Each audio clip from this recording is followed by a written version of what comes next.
she's no longer in Colombia and she's no longer at this cartel. So you know what Destino has to do? Yes, he has to humble himself and be a different man, because now Bobby ain't taking none of his shit. Hi wonderful people, and welcome back to my channel, Bookkraves with Giselle. What's up with the scene? How are you going today?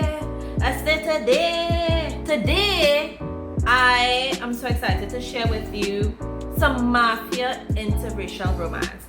So a lot of my subscribers have been asking for more interracial romances, and I'm okay with that because I absolutely love interracial romances. I have like other videos, and I decided, you know what, Giselle, you love mafia, you love interracial, why not just make a video with some interracial mafia romances that I've read? So that is what I'm going to present to you today. If you like my video, make sure and subscribe to my channel and like it up, right? Like it. So if you want to know some of these books that fall within these two tropes, you know what to do. Keep watching. First up, I absolutely love this series. There's 10 books in this series, and I've read all. It's a marvelous, it is fantastic, it is an extraordinary series, and it is the Battaglia series, and it's written by Sienna, Mynx. This is one of my favorite interracial romance books, as well as one of my favorite mafia books. Like, it just ticks off all the boxes for me in both tropes. The first book in this series is Destino. And let me say, once you read Destino, you are going to read the rest of the books. And now that it's all published, you don't have to wait like me. So when it ends on a cliffhanger, you don't have to wait for a few months to pass before you can get your hands on another one. The series is completed. There are 8 full-length novels and there are 2 novellas. So in Destino, you have Myra and Giovanni. And this book starts in the 1980s or so, and you meet Myra. She is a well-known African-American fashion designer.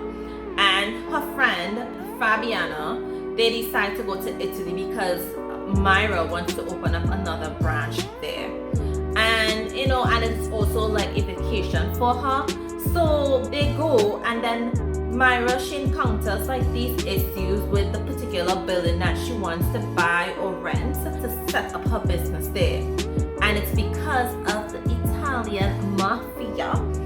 So she meets Giovanni. Giovanni is the head of the Italian mafia. Like, Giovanni was like so fascinated with Myra that they strike up a relationship. But he totally lied to Myra. But anyhow, he invites both of them, Myra and Fabiana, to his home so that he can get to know her more. But Myra, she's ignorant of the fact that there's whole underworld that she doesn't know about, but she needs to go through him in order to get her business organized. And there they strike up this relationship. Giovanni, he is very powerful. He is very passionate. He is very controlling. He's a man.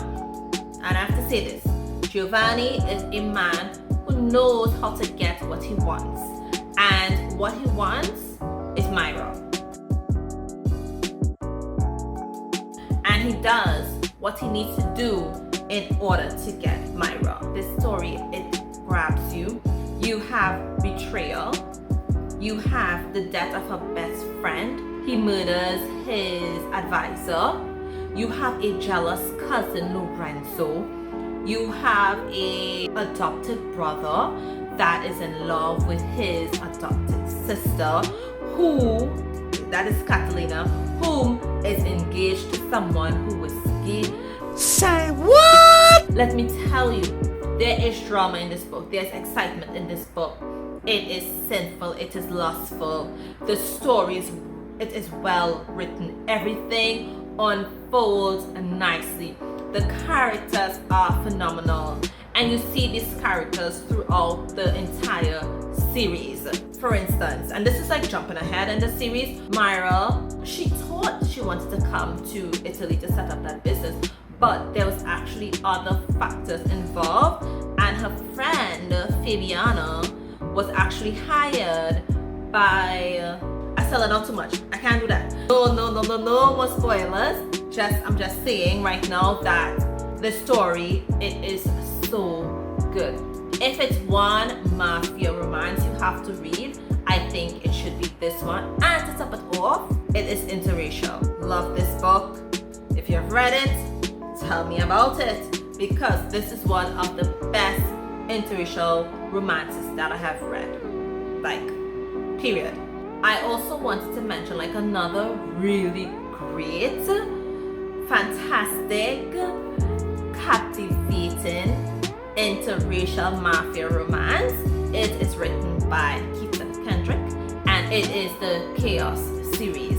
First of all, I mentioned book 1, A Beautiful Chaos, in like the best steamy books I've read in 2020. Like I mentioned that in that video, Beautiful Chaos. I will make sure to link the cards, and I also spoke about Quiet Chaos in my April reading wrap up. I love those two books, so check out my reviews on those two books. But if I had not mentioned those books in those videos, I would be talking about it here. But I don't want to be repeating myself too much. Make sure and check out Beautiful Chaos and Quiet Chaos.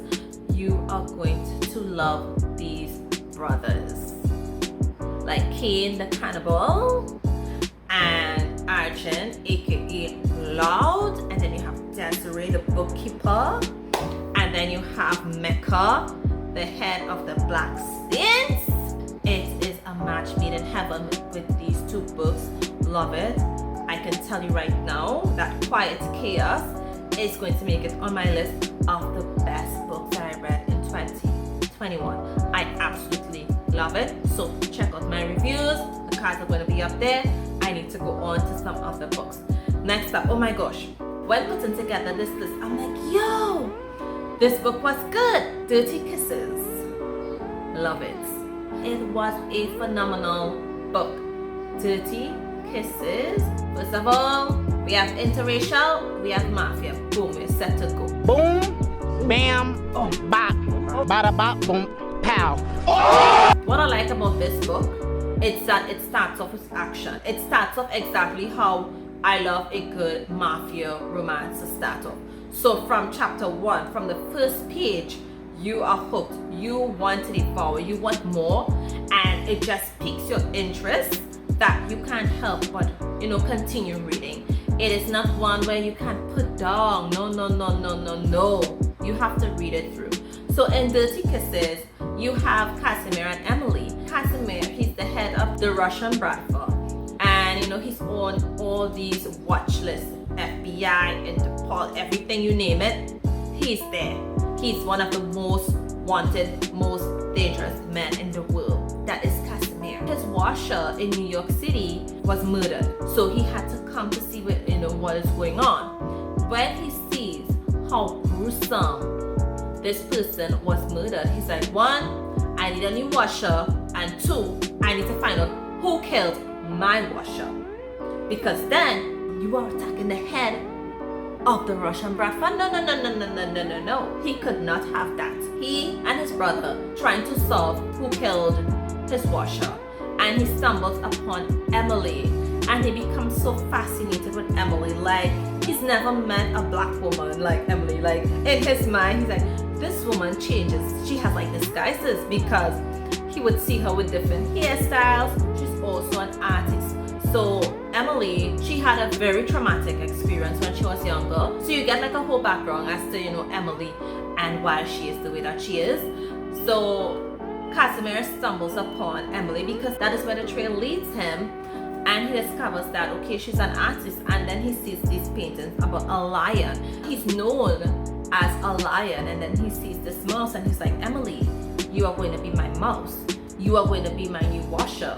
This girl is so street smart. And then you see Casimir and Emily like on this journey together, this big adventure. You see their connection, and then you see this mystery unfold. And when it does, you're like, I knew it was gonna happen. You're like that. So let me tell you, you need to read Dirty Kisses. You need to read Dirty Kisses. If you love mystery, you love violence, you love adventure, you love a good mafia romance, you love interracial romances, you are absolutely going to love this book from beginning to end. And it does end on a cliffhanger, and you're like, yo, I need to read book 2. Because you know what happened? After I reread book 1, I was like, oh, just like, you need to read book 2. Because the story, it sucks you in. It is such a good story. Next up, I have a duet, and it's written by Rosemary, and it is entitled The Irish Don's Black Beauty. Obviously, you know, an African American, and you have an Irish man. But he's not any ordinary Irish man. He is the next Don in the Irish Mafia. He's right below his dad. Now, with this book, like I recently went up on Kindle, and I realized it came down for editing because yes, when I did read it, there were some typos and some grammatical errors, but it did not take away from the story. Do not let this deter you from a good interracial / mafia romance. First of all, it is hot. It is also a new adult book. So whereas the other books that I spoke about, they were like full-grown adults, these two individuals, Kalani and Kenna, they are both like 17, 18.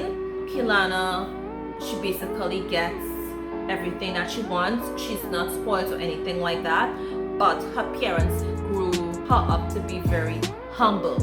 When Connor was transferred to their school, she was just fascinated and she was just attracted to this red-haired Irish guy.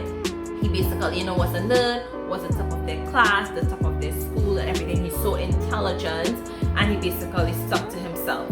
And then her friend encouraged her, hey, try to ask him out, like, we're going to graduate from high school, try to talk with him. And then she, you know, she approaches him, and you know, they start in like a good conversation, and she realizes that there's a whole different world, a whole different side to Connor.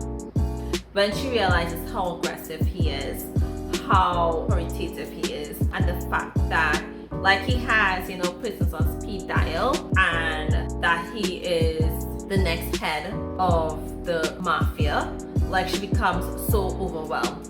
But within this story, you see where they're friends and then they're lovers, and then she runs away because it's just too much for her to handle. But there's also another side to Kilana's family in that her dad is also part of, you know, organized crime, but you know, they kept it secret. But within this story, like Connor, he falls so hard for Kilani and he wants to make her the next Donna. However, persons are against that. From my experience in reading mafia books, there's always someone trying to bring you down. There's always someone that will backstab you. There's always someone that you thought you could trust and you could control that betrays you. And that happens in this book, in The Irish Don's Black Beauty. It is so different from other mafia books that I have read, as well as it is so different from other interracial romances that I have read. If you have read any of Rosemary's books, you know that her books are super sexy and super steamy. There might be one or two things that may turn you off from it, but it didn't do that for me. Like, I just love that it was different, it was original. In this book, you have a kingpin, you have Kalani that has been obsessing over Connor for a number of years. You have Connor having to deal with the responsibility of becoming the next Don.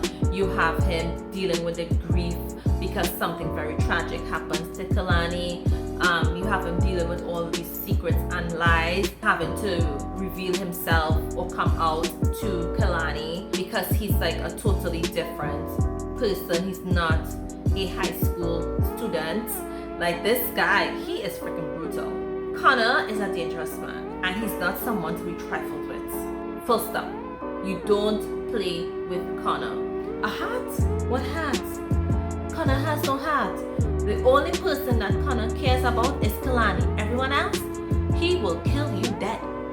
He is that type of man. That is Connor. You don't play. It's a really beautiful story, a really great, interesting, unique story, and it goes on to book 2. I wasn't prepared for book 2 because when the dead resurrect,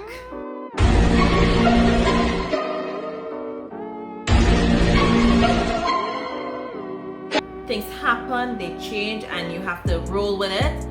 But when you have to deal with memory loss, listen, book 2 is unlike book 1. Yes, book 1 ends in a cliffhanger, but with book 2 is kind of heartbreaking. It is way more emotional than book 1. You don't really have like that type of emotional piece going on, but book 2 it is way more emotional, and your heart breaks for Connor. It breaks for this man, and we will leave it there. Full stop. A while back, I was looking for like an interracial romance to read. Based on my reading history, this book was suggested to me. It is into deep, and it is written by Yvonne Bennett, and it is also a duet. So book 1, it's into deep, and book 2, you have Deadly Love. Again, I find that to me, this story was also original, and it was so unique, it was so different. Every single book or series or duet that I've mentioned thus far, it is completely different, and they're all original and unique. And into it, you have Bobby and Agostino. Bobby's boyfriend is a dealer, and she has been encouraging him to get out, and he keeps saying, I will get out, and he keeps taking her for granted. And then Agostino comes in, and he sees this nice, dark, chocolate, curvy woman, and he wants her. But Bobby's boyfriend at the time, what he did, he used Bobby as collateral damage. And something happened, and when that happened, Agostino came and he took Bobby to his compound, and he gave Bobby's boyfriend 1 month to pay back the money that was stolen, get back the drugs that was stolen, and then Bobby would be returned. Did that happen? No, it did not. It did not. And let me just say, there are triggers in this book. Secretly, Agostino was very attracted to her, and then they formed this absolutely amazing relationship until Agostino's girlfriend steps into the picture and sees Bobby there, and she realizes that Agostino is having some type of feeling for Bobby, and she comes up with a plan, because eventually Agostino wants nothing to do with Anna. He doesn't care about the links she has, the connections she has. He doesn't care about that, because he has this black beauty in front of him, and he's getting what he wants, and this is what he wanted from the get-go. So Agostino, he is set up, and he assumes that Bobby dies because of something that happens on his compound, only for Anna to turn around and give her fake identity and sends her off, and she goes off living her life, only to discover that she's pregnant for Agostino. And that is where you have book 1 ending, and then you have book 2, because when Agostino finds out what is happening, he can't leave it like that. It is so much drama in this book. Like, you have so many things unraveling. The story, you devour the story, to be honest. You sat and you said, okay, you want to know, so what is going to happen next? What is Agostino going to do next? Is Bobby going to run away? How will she get away? She's on this compound. Also, you have where someone tries to poison and kill Bobby. So you want to know who is betraying Agostino, because he is this powerful and influential kingpin. And also, his base is in Colombia. So for Bobby to escape is going to be so hard. I'm not going to sell out any more of the story, but know that she did get away from all the abuse that she was experiencing. And Agostino comes back into the picture in book 2. But you know what? She's no longer in Colombia, and she's no longer at this cartel. So you know what Destino has to do?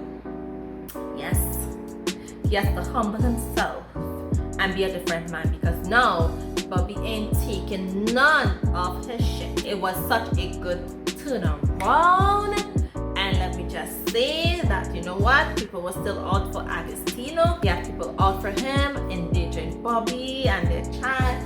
This book was good. Up next, oh gosh, dipping into sin. Different, unique spin on a mafia romance, I guess, because of the interracial piece to it.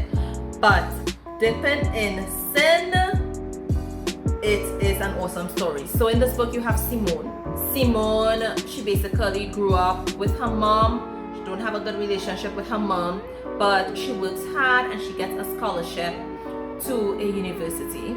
There she meets a very good friend. You know, her friend is like, you know what, let's go out and party. She introduces her friend, that is, introduces her to, you know, some people, and her friend warned her, hey, do not get mixed up with Adriano.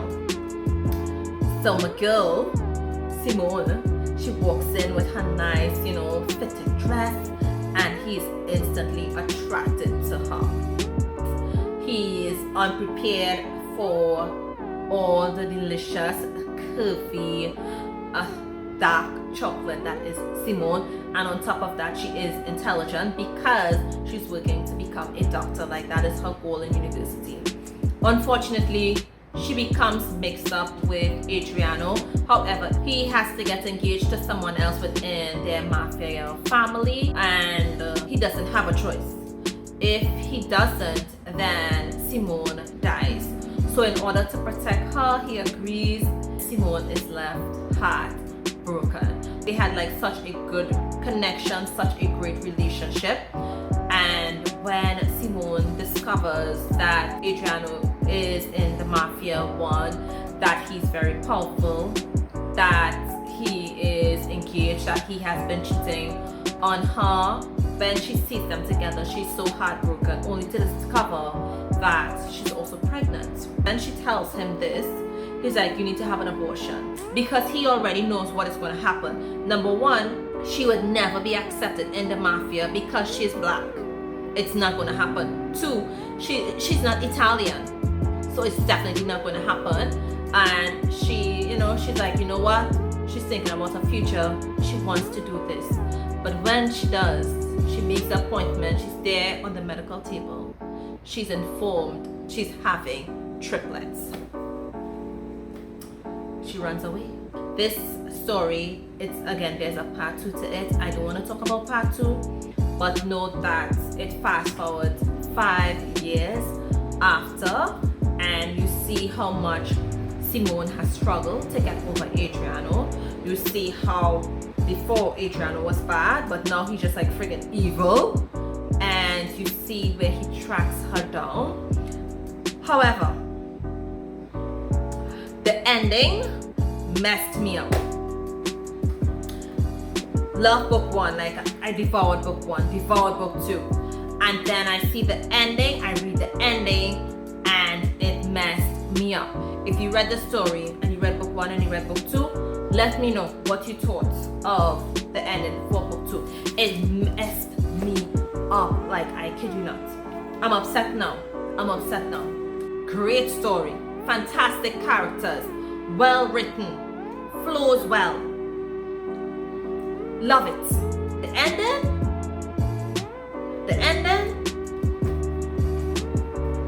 all in all, or overall, the story is excellent.